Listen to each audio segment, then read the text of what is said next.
What is that one absolute skill जो सबसे ज्यादा मैटर करती है अगर आप कंटेंट क्रिएशन स्टार्ट करना चाहते हो? तो एक ऐसी स्किल जो मिस्टर बीस्ट भी अपनी वीडियोस के लिए यूज करता है, जो अगर तुम भी यूज करने लग गए तो कंटेंट क्रिएट करके पैसे कमाना बहुत ईजी हो जाएगा। And no, it's not your editing, it's not even your scripting, and honestly your gear doesn't even matter. The only skill you actually need to start content creation is copy करो।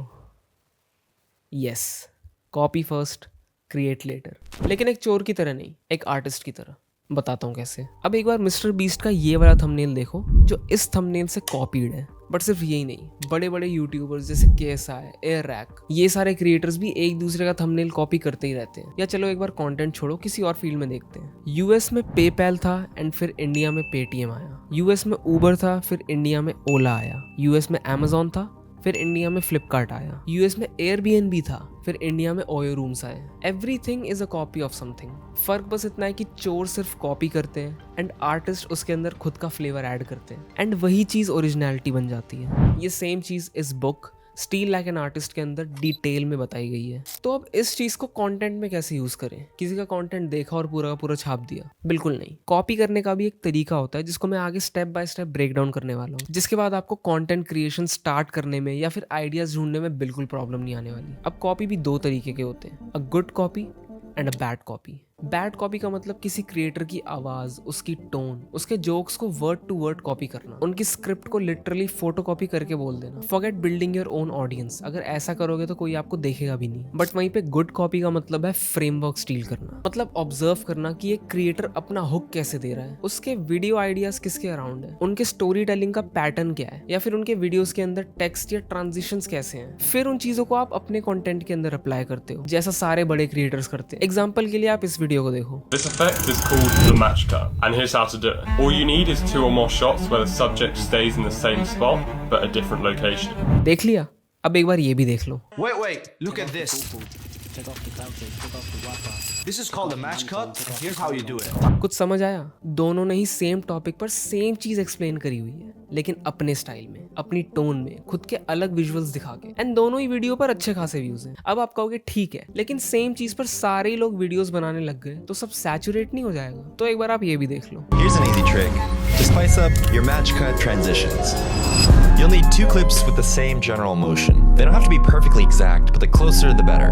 अब इसने भी वही same चीज करी है, लेकिन उसमें खुद का कुछ इम्प्रूव करके, एंड बस इसी चीज से ओरिजिनलिटी आ गई। So remember this, bad copy makes you a duplicate and a good copy makes you a creator. तो मेन क्वेश्चन यही है कि आर्टिस्ट की तरह कॉपी कैसे करें, how to steal like an artist in the content space. पहले YouTube की बात करते हैं। एक यूट्यूब वीडियो वायरल करने के लिए बेसिकली 2 चीजें होती हैं, CTR और रिटेंशन। CTR मतलब आपका थंबनेल और टाइटल कितना ज्यादा क्लिकेबल है, एंड रिटेंशन का मतलब लोग कितनी देर तक आपकी वीडियो देख रहे हैं। अगर ये दोनों चीजें इंक्रीज होती है, इसका मतलब आपकी वीडियोस को लोग क्लिक भी कर रहे हैं और उसको पूरा देख भी रहे हैं, जिसकी वजह से यूट्यूब का एल्गोरिदम आपकी वीडियो को और पुश देगा, जिससे वीडियो वायरल जाती है। नाउ एज अ बिगिनर आप अपने दिमाग से एक्सपेरिमेंट करके थंबनेल और टाइटल लिखोगे जो मोस्ट लाइकली वर्क नहीं करेगा, क्योंकि आपको इसका इतना एक्सपीरियंस ही नहीं है, जिसकी वजह से आपका CTR गिर जाएगा और वीडियो फ्लॉप हो जाएगी। इसीलिए आपको यहाँ पे उबर का ओला और Amazon का फ्लिपकार्ट करना है, यानी YouTube पे जो already tried and tested thumbnails और टाइटल्स हैं उनका यूज करना है, क्योंकि YouTube पे अगर कोई चीज वर्क कर चुकी है तो वो मोस्ट लाइकली आपके लिए भी वर्क कर ही जाएगी।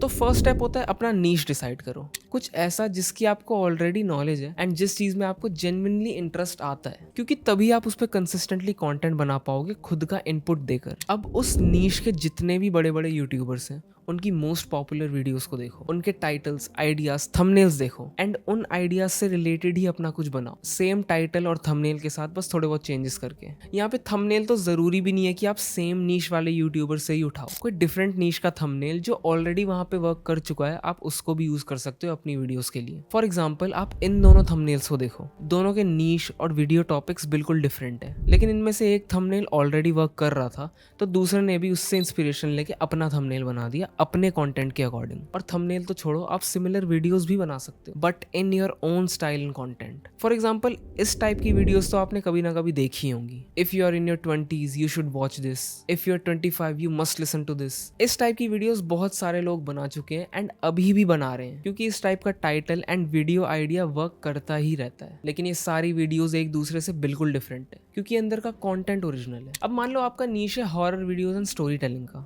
अब इस नीश में मोस्ट पॉपुलर टॉपिक्स यही सारे होते हैं, Conjuring real life story, dark web, real life murder cases. अब इसमें तो आप स्टोरी कंटेंट भी चेंज नहीं कर सकते क्योंकि जो स्टोरी है वही रहेगी। तो इसमें ओरिजिनलिटी कैसे आती है? आपका face, camera presence, vocal tone, इन सब से। तो मेन पॉइंट यही है कि आप आइडियाज, टाइटल्स, थंबनेल्स कॉपी कर सकते हो, लेकिन अंदर का जो कोर कंटेंट है वो बिल्कुल ओरिजिनल होना चाहिए, या फिर एटलीस्ट आपको इस वे में दिखाना आना चाहिए कि ये ओरिजिनल बन जाए। नहीं तो आप लॉन्ग टर्म में टिक नहीं पाओगे, क्योंकि आपका कंटेंट ही आपका ब्रांड है, और अगर आपने वो कॉपी करा हुआ है तो अपना पर्सनल ब्रांड कभी नहीं बना पाओगे। तो बेसिकली जो चीज़ ऑलरेडी ट्रायल एंड टेस्टेड है उसको कॉपी करके खुद का इनपुट डाल के कुछ ओरिजिनल बनाओ, and that will most likely work for you too. Originality को शुरू में फोर्स करने की जरूरत नहीं है, पहले कॉपी करो एंड फिर धीरे धीरे उसमें अपना ट्विस्ट ऐड करो, and that is how even the best YouTuber started. अब ये तो हो गया यूट्यूब, लेकिन आपको इंस्टाग्राम पे भी कंटेंट डालना है तो वो भी बहुत ज़्यादा डिफरेंट नहीं है। अब हम सबको पता है हर एक दिन एक नया ट्रेंड आता है, trending song, trending dance, lip sync videos, and ये सब भी एक ही चीज़ का रिजल्ट है,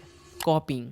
this is also called trend jacking. मतलब कोई एक वीडियो या फॉर्मेट वायरल है तो हर क्रिएटर उसको अपने स्टाइल में रेप्लिकेट करता है और फिर वही ट्रेंड बन जाता है। एंड ये सेम चीज आप भी कर सकते हो। फॉर एग्जाम्पल, अगर कोई साउंड वायरल जा रहा है तो उसी साउंड पे आप अपने कंटेंट के अकॉर्डिंग एक यूनिक एंगल ऐड कर दो और एक नई वीडियो बना दो। यानी आइडिया कॉपी कर लिया लेकिन अपना एग्जीक्यूशन डाला, इक्वल्स ओरिजिनलिटी। तो सिमिलर टू यूट्यूब यहाँ भी आप सेम चीज करो। आपके नीश में जितने भी क्रिएटर्स हैं उनकी मोस्ट परफॉर्मिंग रील्स को निकालो एंड उसी सेम टॉपिक पे खुद की वीडियो बना दो। हाँ, लेकिन स्क्रिप्ट को वर्ड टू वर्ड कॉपी मत करना, बाकी उसके लिए तो आप चैट जीपीटी भी यूज कर सकते हो। And trust me, this is the easiest way जिससे आपके पास कंटेंट आइडियाज खत्म ही नहीं होंगे एंड व्यूज तो आएंगे ही आएंगे। ओरिजिनल बनने की इतनी जल्दी मत करो, क्योंकि originality is not the starting point, originality is the result. And उस रिजल्ट तक पहुंचने का पहला स्टेप है कॉपिंग like an artist. Like even this video idea is copied. मैंने भी कहीं ना कहीं से इंस्पिरेशन ली है, इसका टाइटल, इसका थंबनेल कहीं ना कहीं से इंस्पायर्ड ही है, just like every other video on the internet, लेकिन अंदर का कंटेंट बिल्कुल ओरिजिनल है। So don't wait for the perfect original idea, शुरुआत करो कॉपी करके एंड धीरे धीरे तुम्हारा स्टाइल ऑटोमेटिकली इवॉल्व हो जाएगा। And that's how every great creator was born.